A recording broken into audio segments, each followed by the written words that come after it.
Question number 10 हमारे पास लिख रहा है Shri Mukesh owns a house at Ajmer whose construction was completed on June 30, 2022. Mukesh के पास एक घर था अजमेर में जिसका कंस्ट्रक्शन कंप्लीट हुआ है 30 जून 2022 को। तो हमारा घर कंप्लीट हुआ है।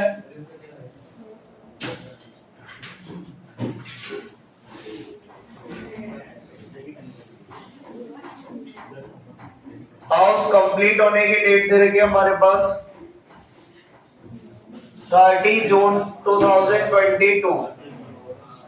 बातें मत करो बहनों। Shri Mukesh owns a house at Ajmer whose construction was completed on June 30, 2022. It was laid out from August 1, 2022. बात करें अपन प्रीवियस ईयर की, तो हमारा जो प्रीवियस ईयर चलता है, ये प्रीवियस ईयर चलता है 1 अप्रैल 2022 से 31 मार्च 2023 तक। अब हमारा जो घर कंप्लीट हुआ है वो 30 जून 2022 को कंप्लीट हुआ है, तो 30 जून 2022 अपन यहां पर मान लेते हैं 30 जून 2022। यहां पे तो हमारा घर कंप्लीट हुआ है बनकर, और हमने इसको किराए पर दिया है 1 अगस्त 2022 से, यानी यहां से हमने इसको किराए पर दिया ऐसा मान लेते हैं 1 अगस्त 2022 से। Shri Mukesh owns a house at Ajmer whose construction was completed on June 30, 2022. It was let out from August 1, 2022 on a monthly rent of 9,000. 9,000 रुपए महीने के हिसाब से हमने इसको किराए पर दिया। The other particulars of the house are as follows. Municipal valuation दे रखा है हमारे पास। म्यूनिसिपल वैल्यूएशन दे रखा है 1,20,000, पे रेंट है 1 लाख, स्टैंडर्ड रेंट है 1,30,000। म्यूनिसिपल टैक्स टेनांट ने पे करे तो अपने को कोई मतलब नहीं है, क्योंकि ओनर पे करता है तो ही लेस करते हैं, कोई अदर पर्सन पे करता है तो उसको इग्नोर कर देते हैं। श्री मुकेश टुक अ लोन ऑफ ₹1 लाख। मुकेश ने घर बनाने के लिए लोन लिया है 1 लाख रुपए का ऑन 1 अक्टूबर 2019, 1 अक्टूबर 2019 को। तो हमारे पास लोन दे रखा है, लोन लिया था इन्होंने 1 लाख रुपए का, और लोन लेने की डेट दे रखी है हमारे पास 1 अक्टूबर 2019। From Dena bank for the construction of the house at an interest rate of 10% per annum. Interest की रेट दे रखी है 10%। हिमांशु क्या दिक्कत है यार?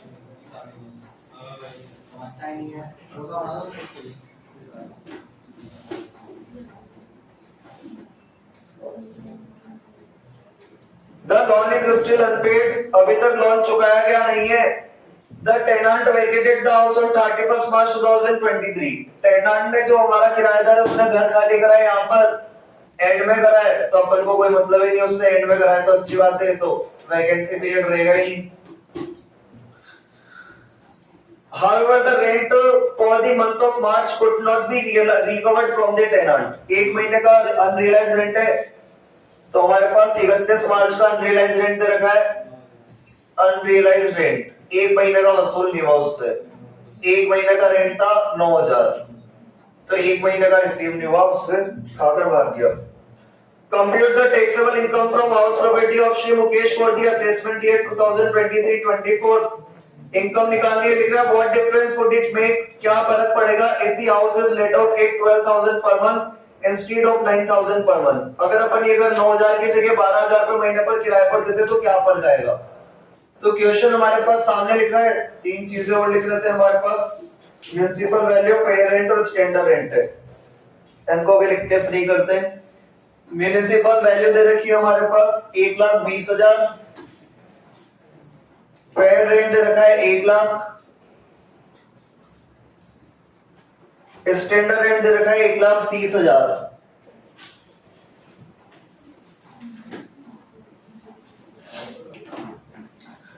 अपन प्रीवियस ईयर के लिए इनकम निकालते हैं, हमारे असेसी की किसी भी बंदे की 12 महीने की इनकम निकालते हैं 1 अप्रैल 2022 से 31 मार्च 2023 तक। लेकिन क्या हम ये वाला घर 1 अप्रैल से किराए से देने की पोजीशन में थे या 30 जून से देने की पोजीशन में थे? 30 जून, क्योंकि हमारा घर ही कब बनकर कंप्लीट हुआ है? 30 जून को।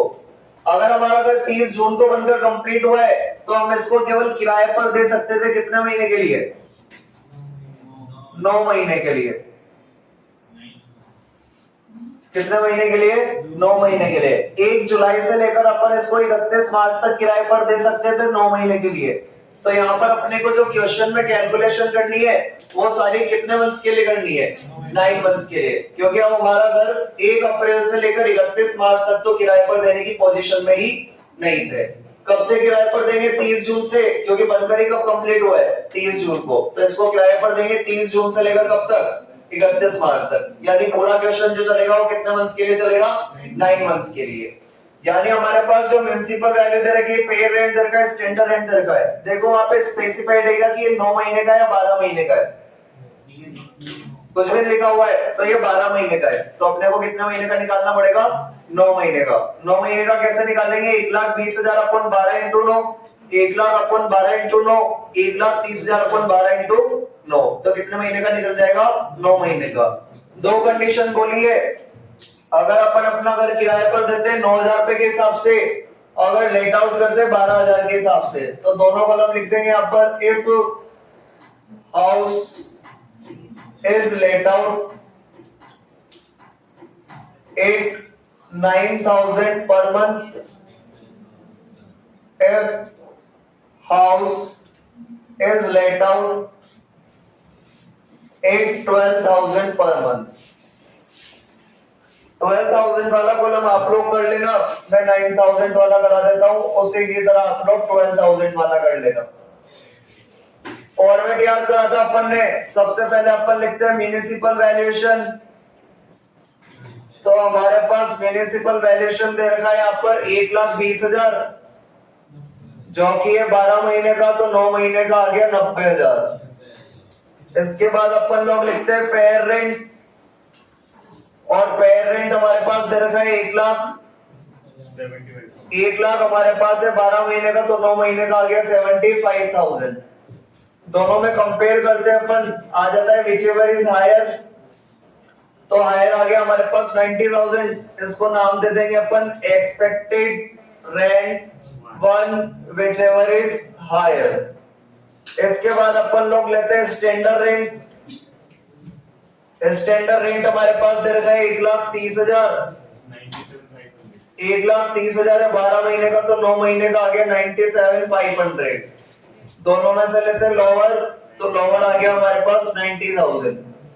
नाम दे देंगे अपन expected rent two whichever is lower. इसके बाद अपन लोग लिखते हैं एक्चुअल रेंट। एक्चुअल रेंट, अभी तो क्वेश्चन 9 महीने के लिए ही चलेगा, तो 9,000 तो किराया था हमारे पास, और 9 महीने का चलेगा पूरा क्वेश्चन, तो 9 महीने से मल्टीप्लाई कर दिया तो 81,000। हमारे पास अनरियलाइज रेंट था 1 महीने का, तो अपन लेस कर देंगे अनरियलाइज्ड रेंट। 1 महीने का किराया खाकर भाग गया था सामने वाला। 1 महीने का किराया 9,000 है, तो माइनस कर देंगे 9,000। 81 में से 9,000 गए तो आ गए 72,000। ये हमारे पास आ गया नेट एक्चुअल रेंट।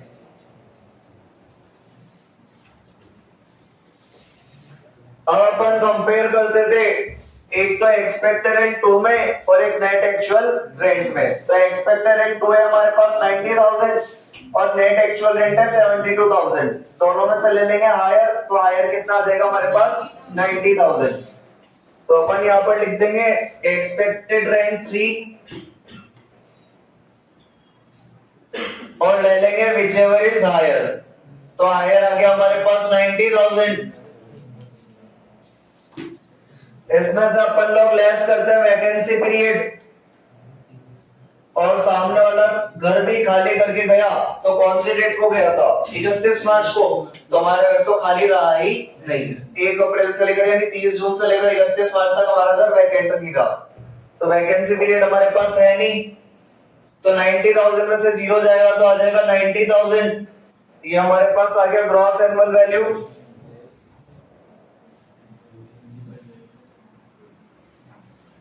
इसमें से अपन लोग लेस कर देंगे म्यूनिसिपल टैक्सेस, और म्यूनिसिपल टैक्सेस तो यहाँ पर टेनांट ने पे करे, टेनांट ने पे करे तो अपने को नहीं लेने।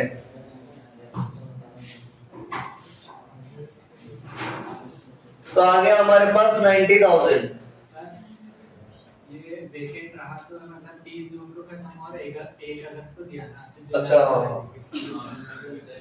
30 जून को अपना अगर बनकर कंप्लीट हो गया था तो अपन ने इसको किराए पर दिया था 1 अगस्त को, तो ये कितना महीने खाली रहा? एक महीने, एक महीने वैकेंट रहा। वो तो मैं भी यही सोच रहा वो लेके एक महीने का वैकेंसी का किराया आ जाएगा हमारे पास 9,000, तो ये हो गया 81,000।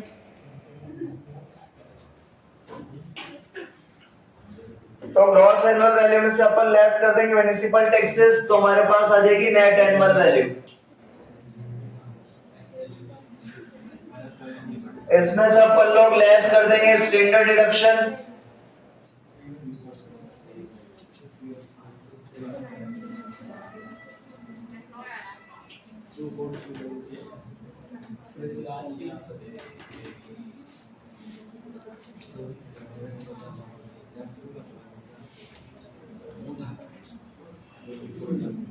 स्टैंडर्ड डिडक्शन माइनस कर देंगे अपन 30% ऑफ एनएवी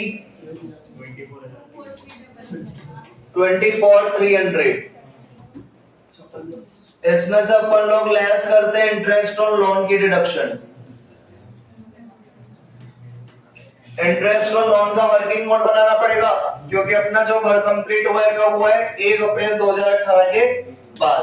तो इसके लिए अपन निकालेंगे पीसीपीवाई और पीवाई निकाल देंगे, उधर के साइड बोर्ड पे बना देते हैं अपन इसका working mode.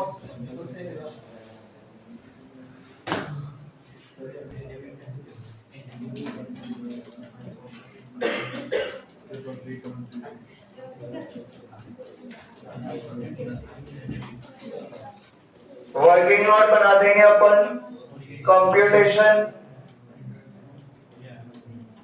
Of interest on loan.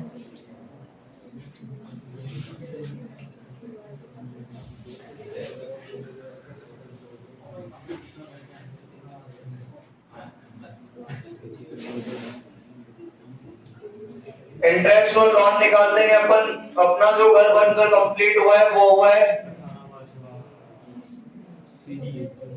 House completed on 1 अप्रैल 2018। तो इस केस में अपन निकालते हैं पीसीपीवाई। पीसीपीवाई अपन लेते हैं लोन लेने वाली डेट से, और लोन लेने की डेट हमारे पास थी 1 अक्टूबर 2019। यहां से अपन चलते हैं हाउस कंप्लीट होने के जस्ट पहले वाला 31 मार्च, और हाउस कंप्लीट होने के जस्ट पहले वाला 31 मार्च आएगा 31 मार्च 2022। बताओ कितने महीने होते हैं? 30। तो लोन लेने वाली डेट से हाउस कंप्लीट होने के जस्ट पहले वाला 31 मार्च देखते हैं, तो आप लोग बोल रहे हो 30 मंथ्स आ रहे हैं। निकाल देंगे अपन पीसीपीवाई फ्रॉम 1 अक्टूबर 2019 से लेकर टू 31 मार्च 2022 के लिए। निकाल देंगे लोन तो हमारे पास 1 लाख रुपए का रेट है हमारे पास 10%। मंथ आप लोगों ने निकाले 30/12 और पीसीपीवाई में भेजा फिक्स होता है 1/5 5,000। एक पीवाई निकाल देते हैं अपन, और पीवाई अपन निकालते हैं फ्रॉम 1 अप्रैल 2022 से लेकर 31 मार्च 2023 के लिए। तो अपन निकाल देंगे लोन था हमारे पास कितना? 1 लाख। 1 लाख पे 10% से 12 महीने के लिए कितना आ जाएगा?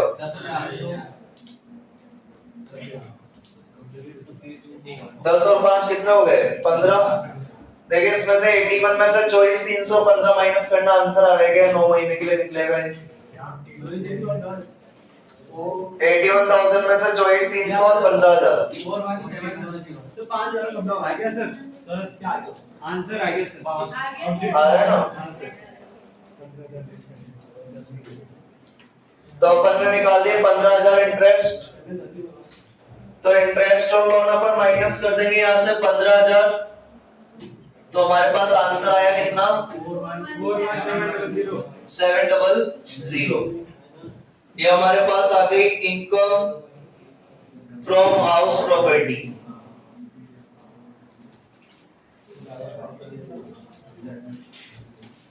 तो टोटल मिला के क्वेश्चन में कुछ था नहीं। मेन तो हमारा ये था, एक तो अपन लोगों को ये समझना था कि यहाँ पर कैलकुलेशन कितने मंथ्स की चलेगी, 9 की, क्योंकि हमारा जो घर बनकर कंप्लीट हुआ है वो प्रीवियस ईयर के बीच में हुआ है। एक इस भाई ने बताया कि 30 जून से अपना घर बन गया था, लेकिन किराए पर कब दिया है? 1 अगस्त। तो खाली रहा कितने महीने? 1 महीने। बाकी उसने क्वेश्चन में साफ साफ बोल दिया था कि अनरियलाइज्ड रेंट कितने महीने का है? 1 महीने का। तो 9 मंथ्स पे चलेगी, तो हमारे पास जो वैल्यूज दे रखी उनको 9 मंथ्स पे कन्वर्ट कर दिया था अपन ने। बाकी फॉर्मेट के हिसाब से आप लोगों को इजी ही लगेगा अगर आप लोग कंसिस्टेंसी रख रहे हैं क्लास के अंदर। तो एक्चुअल रेंट अपन ने 9 महीने का निकाल दिया था, अनरियलाइज्ड रेंट माइनस कर दिया था 1 महीने का, वैकेंसी 1 महीने की माइनस कर दी थी, प्रिंसिपल टैक्स टेनांट ने पे करे तो लेंगे नहीं, स्टैंडर्ड डिडक्शन 30% निकालना कोई बड़ी बात नहीं है। इंटरेस्ट और लोन अपन ने कल भी निकाला था, तो अपन निकालते हैं क्योंकि हमारा अगर 1 अप्रैल 2018 के बाद कंप्लीट हुआ है तो पीसीपीवाई अपन लेते हैं लोन लेने वाली डेट से हाउस कंप्लीट होने के जस्ट पहले वाला 31 मार्च। तो पहले वाला 31 मार्च आ गया, 31 मार्च 2022। तो पीछे वाली पलटन में यहाँ पर निकालते थे कितने महीने? 30 महीने। जब पीछे वाले निकाल सकते हैं तो आगे वाले भी निकाल ही सकते हैं। तो 1 लाख पे निकाल दिया अपन ने 10% से 30 महीने के लिए 1/5 5,000। और डीवाई निकाल दिया कितना महीने के लिए?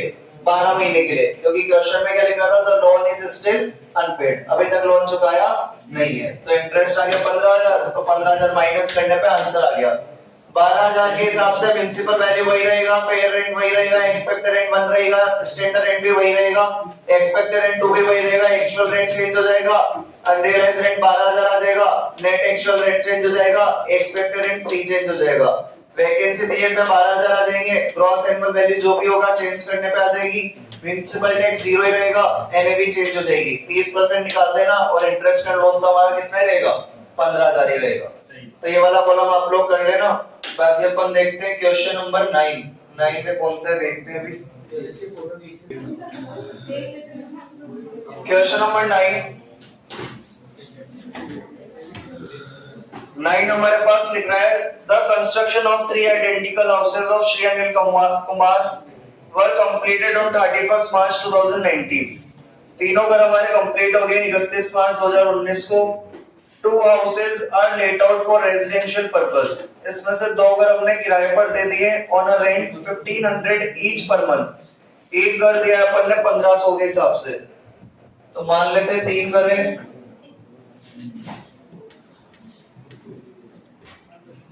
ये हमारा हाउस 1, हाउस 2, हाउस 3। बोल रहा है इसमें से पहले 2 घर अपन ने किराए पर दिए, तो ये तो बन गई एलओपी, और अपन ने दिया इसको 1500 रुपए महीने के हिसाब से।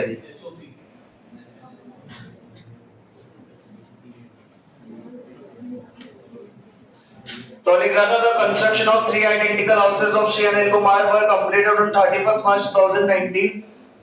हाउस कंप्लीट हुआ 31 मार्च 2019 को।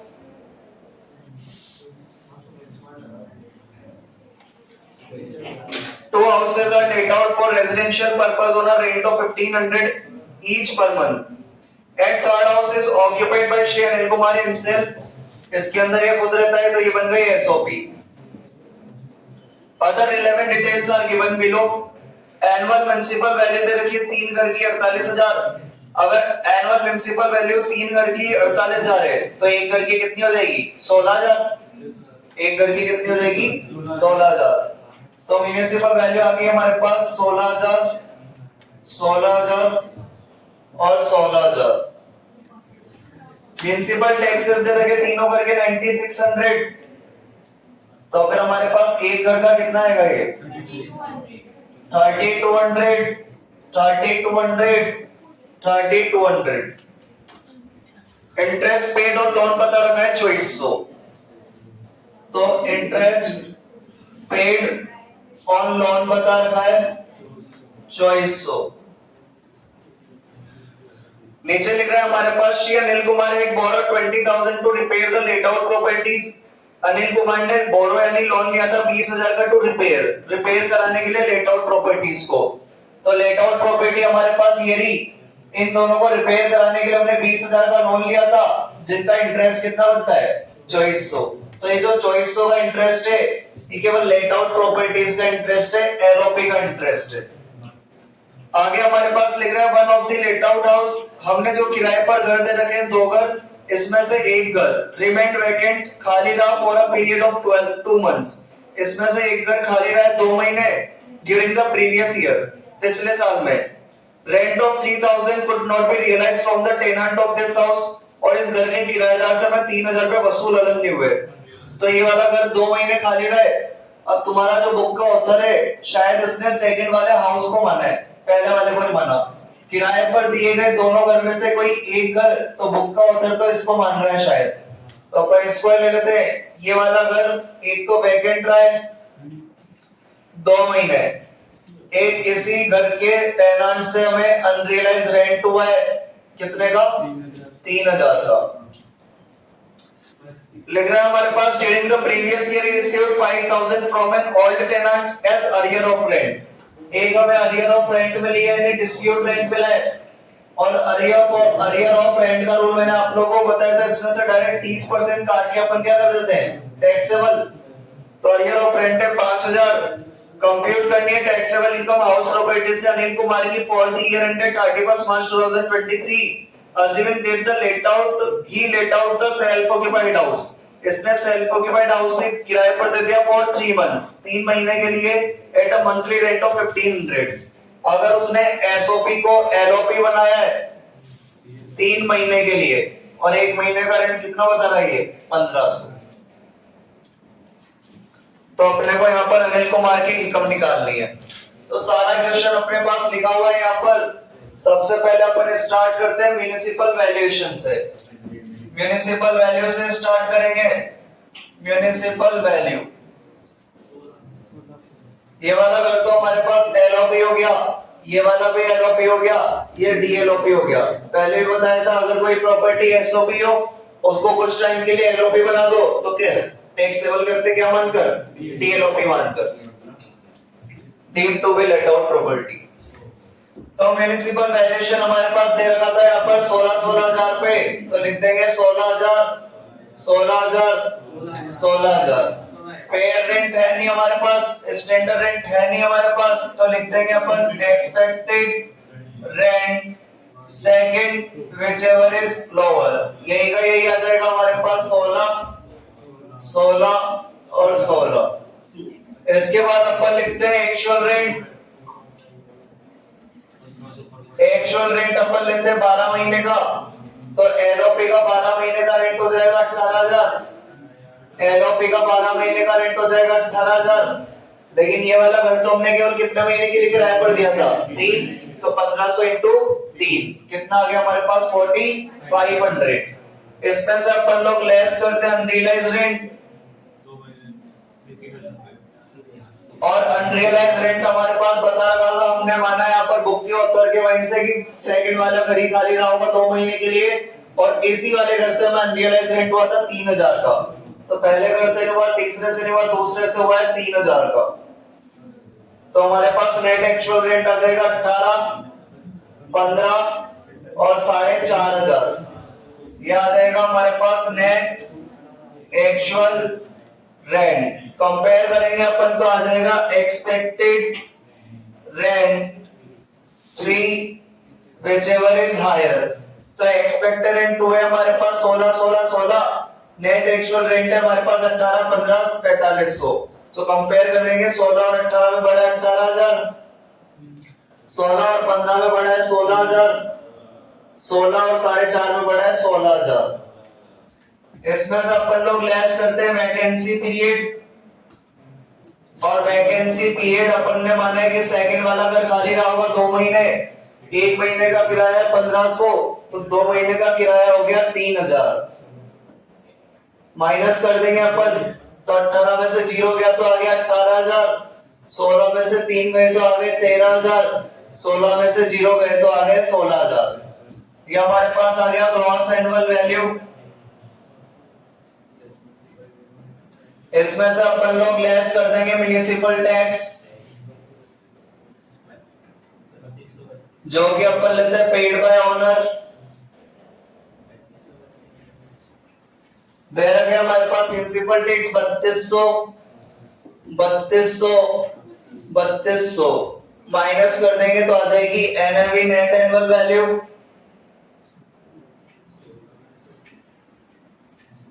18,000 में से गया तो आ गया 14,800, 13 में से गया तो आ गया हमारे पास 9,800, 9,800 ही आ रहा है ना ये। 16 में से गया तो आ गया 12,800। लेस कर देंगे अपन स्टैंडर्ड